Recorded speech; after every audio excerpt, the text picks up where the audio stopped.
It was 2 years ago when patients in Wuhan, China first began experiencing strange respiratory symptoms. Few knew it would be the start of a global pandemic we now call COVID-19. Ruta Olsaneda in Michigan looks back at the origins of the pandemic. It was late in 2019 that we first heard the whispers of a mysterious virus identified in China.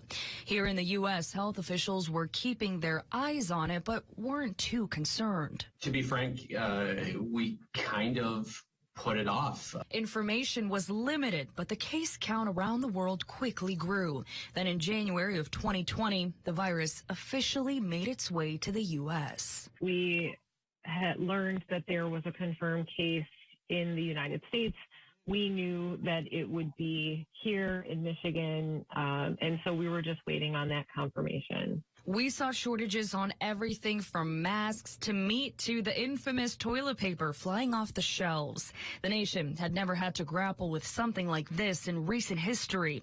Then the fear and panic set in for not only everyday people, but for healthcare workers who weren't sure if they would pick up the highly transmissible virus every time they went into work. There was a lot going on, and it was extremely frightening early on. Leaders on both the state and federal level tried to predict what to do to try to prevent the spread of a disease we knew so little about. Today I'm issuing a stay home, stay safe executive order for all Michiganders.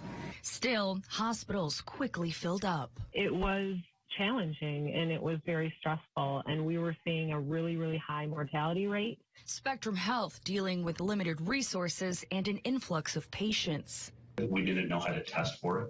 We didn't know how to treat it, and we didn't know what was coming our way. For 2 years, cases, deaths, and hospitalizations in the state rose in waves and hit multiple peaks. The state's health director saying the turning point came in December of 2020.